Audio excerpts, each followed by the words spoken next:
এ ভাই কে রে ভাই আম বাগানে ঢুকছেন কাহিনী কি কারো কইছিলেন? ভাই আমি আম গাছ নিতাম।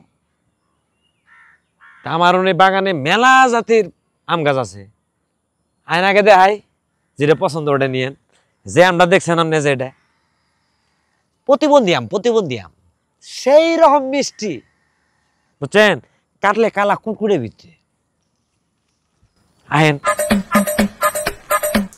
ভাই ও ভাই এটা কি আম? এটা বাইটটা আম এ আমের সাইজে আনি এর তো আর বড় হবো না বুঝছেন, এর তো আর বড় হবো না। এটা বাইটটা আম সেই মিষ্টি ভিতরে সাদা হবো আরো আছে দেহামান। এই যে এটা ধেনে যেটা এটা চুম্বুক আম মনে করেন এই গাছের বুলগ গেলে খালি চুম্বকের মতো টানে আমটা সেই রকমের মিষ্টি। যাই হোক আরো আছে আহেন।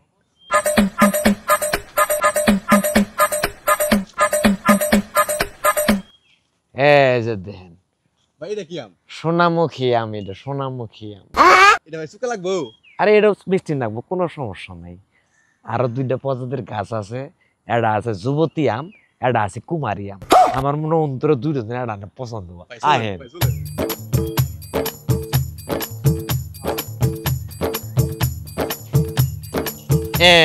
দেন যুবতী আম সেই রকম মিষ্টি, সেই রকম করা মিষ্টি যুবতী আম। ভাই এটা হাঁস নাই? হাঁস তো থাকবোই, নামই তো তার যুবতী, হাঁস থাকবো না। আরো একটা আছে আহেন। এই যে দেখেন কুমারী আম, এখনো বিয়ার সাথে কিচ্ছুই হয় নাই, টুকাও পরে নাই। সে নিলে এই গাছটা আমরা নিবার পান। ভাই জাতের মধ্যে কুজাতকে।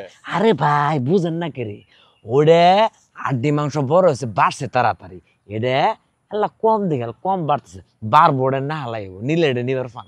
ভাই এটাই ফাইনাল। এটাই ফাইনাল তাই না? কারণ কি জানেন ভাই? 12 মাসে খামু, এটা খামু আড্ডা হবো, এটা খামু আড্ডা হবো, এটা খামু আড্ডা হবো। আহেন আমরা আমি এটাই দিব।